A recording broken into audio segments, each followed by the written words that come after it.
35 वर्षको उहाँ पुरुषको अब्स्ट्रक्टिभ एन्जियोस्पर्म थियो। एफएसएच र एलएच नर्मल थियो। त्यही भएर हामी टिसाको लागि सामान रेडी गरिरहेका छौँ। बटरफ्लाई निडल र 20 ml को सिरिन्ज र यसलाई आवश्यक इन्स्ट्रुमेन्टहरू रेडी गरिसकेपछि पेसेन्टलाई एनेस्थेसिया दिएका छौँ। 10 देखि 15 मिनेटको आइभी एनेस्थेसिया दिएपछि बटरफ्लाई निडलले टेस्टिसमा प्रिक गरेर टिस्यु एस्पिरेट गर्छौँ। नेगेटिभ प्रेसर 20 ml सिरिन्जले दिएर टिस्यु एस्पिरेट गरेपछि फोर्सेप्सले तानेर मिडिया भएको डिसमा ट्रान्सफर गर्छौँ।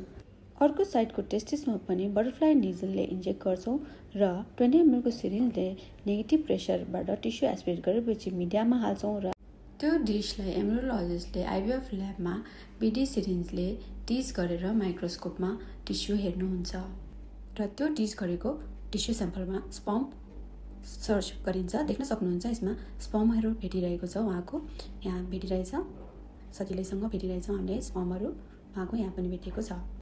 यसरी स्पर्म भेटिएको कन्फर्म भइसकेपछि एस्पिरेट गरेको सबै टिस्युलाई टिज गरिन्छ। त्यसपछि त्यो टिस्युलाई मिडिया भएको ट्युबमा हालिन्छ अनि सेन्ट्रिफ्युज गरिन्छ। सेन्ट्रिफ्युजमा पेलेट देख्न सक्नुहुन्छ। सुपरनेटेनलाई निकालेर डिस्कार्ड गरिन्छ र रिमेनिङ पेलेटलाई प्रपरली मिक्स गरिन्छ। भेटेको स्पर्मलाई फ्रिजिङ गर्नलाई त्यो रिमेनिङ टिस्युमा sperm freezing media slowly add गरिन्छ र प्रपरली मिक्स गरिन्छ। फाइललाई थ्रेडमा सिक्योर गरिसकेपछि लिक्विड नाइट्रोजनमा स्लोली फ्यु मिनट्स लगाएर मात्रै डाइरेक्ट प्लन्ज गरिन्छ। त्यसपछि प्रपरली लेबल गरेर ग्राई क्यानमा सिक्योर गरेर लिक्विड नाइट्रोजनमा स्टोर गरिन्छ।